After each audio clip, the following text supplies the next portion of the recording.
Bom, pessoal, prosseguindo então com o nosso curso de Introdução aos Sistemas Complexos, e na aula de hoje eu gostaria de falar para vocês sobre o paradigma da modelagem. Nas aulas anteriores a gente já falou a respeito, né? Nós criamos modelos para tentar descrever alguns fenômenos reais, e eu vou continuar nessa linha na aula de hoje, né? E para introduzir ou para discutir um pouquinho mais sobre isso, né, eu vou colocar para vocês aqui a fotografia de uma cidade, né?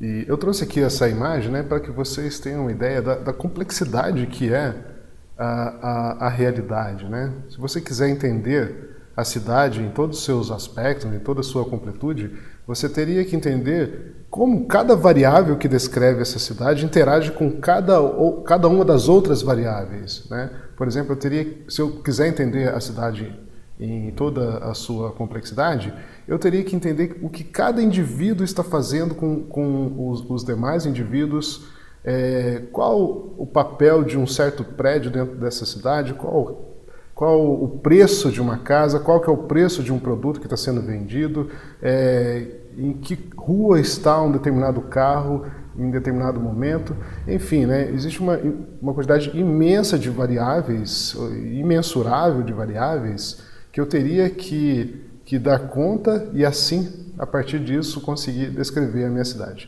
Eu não consigo fazer isso, né?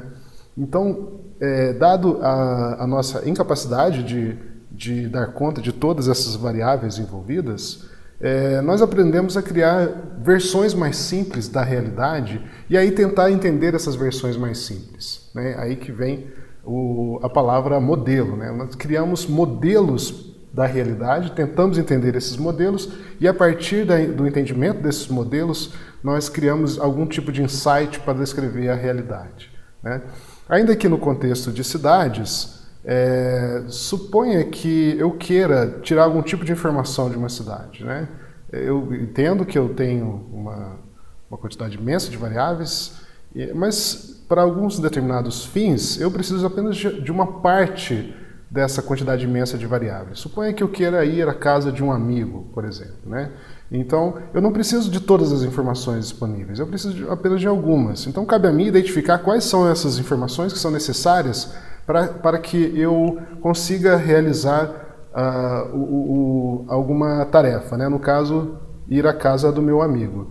Para realizar esse meu objetivo, eu preciso apenas de algumas poucas variáveis, né? Eu preciso saber pelo menos o nome das ruas e com isso eu me identificar e me localizar dentro da cidade e aí sim conseguir localizar a casa do meu amigo. E para isso eu não preciso mais do que um mapa, né? Um mapa aqui que tem o nome das ruas e com isso e com alguns prédios específicos para que eu possa me localizar, né?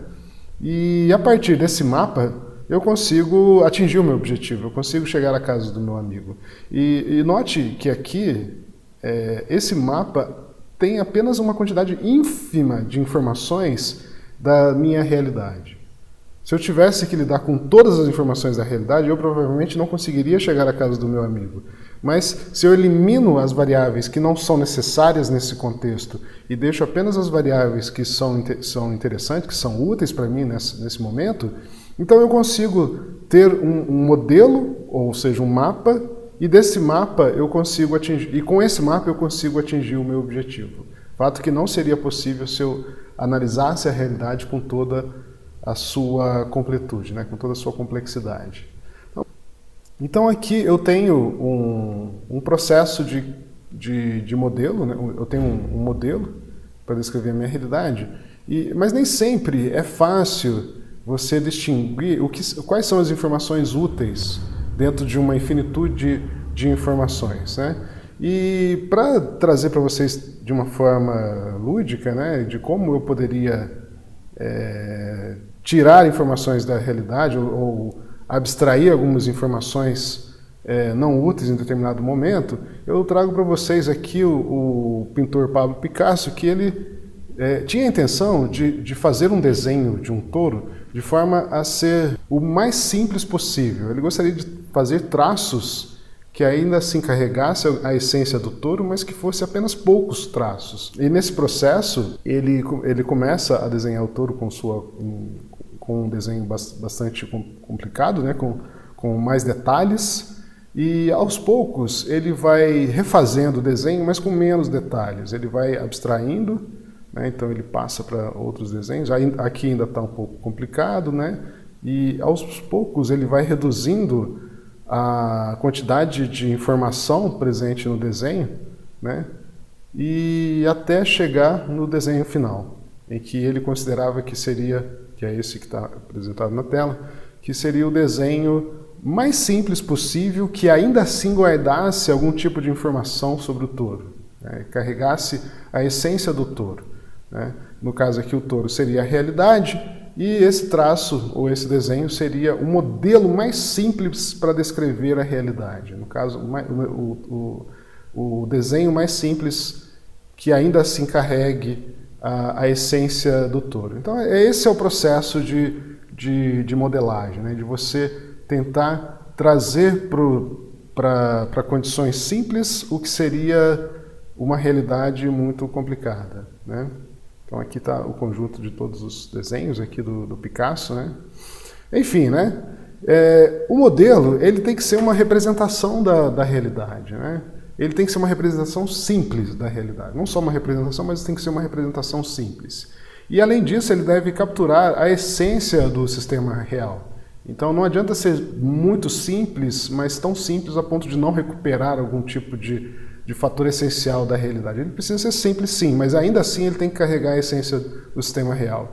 E por último, né, é importante ter em mente que o modelo não é o sistema. Se você coloca muita informação no modelo, você acaba se aproximando da realidade. Lembrando que a realidade é muito complicada, né? Então se você tem um modelo tão complicado quanto a própria realidade, então esse modelo acaba sendo inútil, porque você não consegue lidar analiticamente com esse modelo. Então esse modelo precisa ser simples, ele tem que ser diferente sim da realidade, mas ainda assim guardar algum tipo de essência dessa realidade. Bom pessoal, nas próximas aulas a gente vai continuar falando sobre modelos e agora vamos começar a falar sobre dinâmica de populações e vamos introduzir alguns modelos matemáticos e computacionais para tentar descrever populações biológicas. Grande abraço.